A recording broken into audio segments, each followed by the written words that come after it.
DRG kids. আজকের গল্প জাদুর গাছ।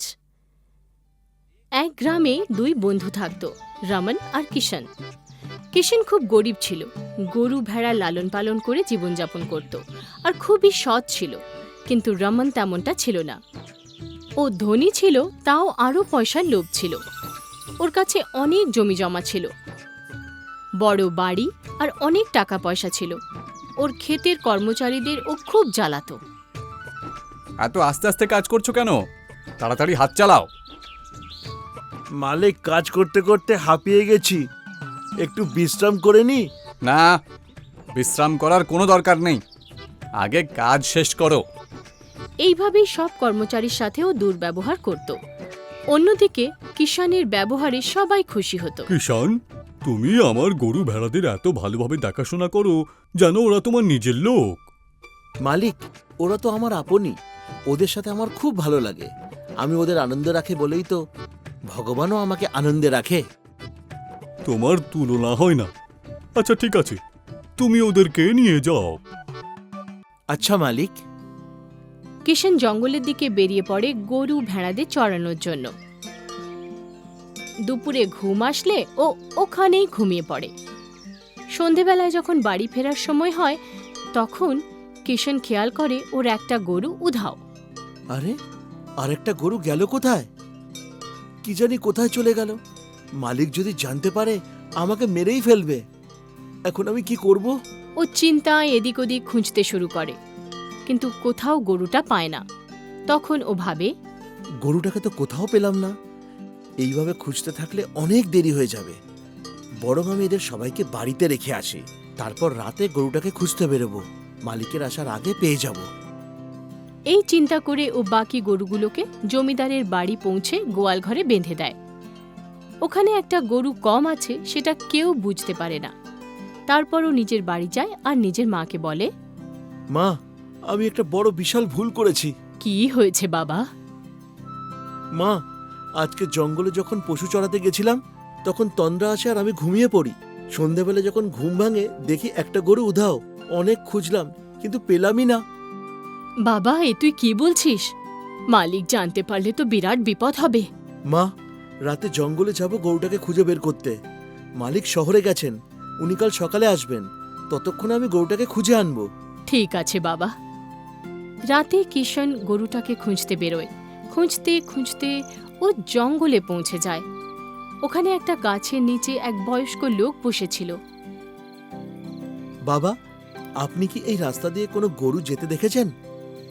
বাবা, আমার খুব খিদে পেয়েছে, কিছু খাবার আছে? কিষণের পুটলিতে খাওয়ার জন্য কিছু ছিল, যেটা ও নিজের জন্য এনেছিল। সেটাই ও বাবাকে দিয়ে দেয়। বাবা, আপনি আমার খাবারটা খেয়ে নিন।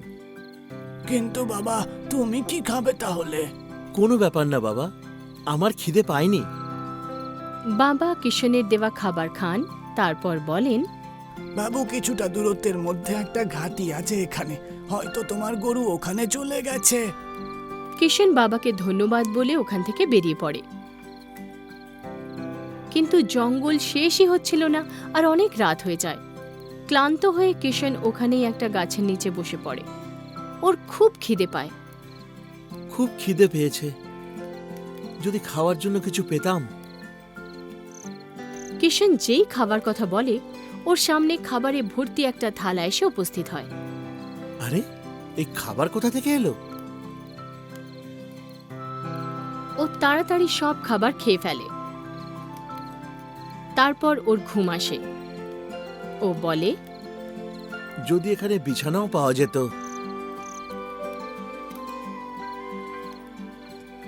বলার সঙ্গে সঙ্গে ওখানে বিছানাও উপস্থিত হয়। এটা দেখেও বুঝতে পারে যে ও একটা জাদুর গাছের নিচে বসে আছে। তার কাছে যা চাইবে সব পাওয়া যায়। ও ঘুমিয়ে পড়ে। তারপর সকাল হয়।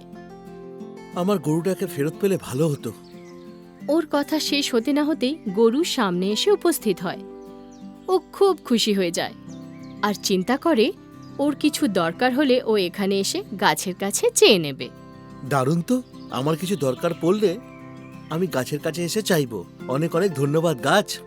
তারপর ও নিজের গরুকে নিয়ে ফেরে। চলার পথে সেই বাবার সাথে আবার দেখা হয়। বাবা ওকে ঘাটির রাস্তা বলেছিল, তাই ও বাবাকে ধন্যবাদ জানায়। ধন্যবাদ বাবা, আমাকে ওই ঘাটির রাস্তা বলার জন্য। আমি তো শুধু রাস্তা বলেছিলাম, কিন্তু ভগবান তারই সাহায্য করে যার মন পরিষ্কার আর সৎ হয়। তুমি ওই গাছের কাছে শুধুমাত্র হারানো গরু চেয়েছো, গাছ সব জানে। তুমি নিজের ভাগের খাবার আমাকে দিয়েছিলে।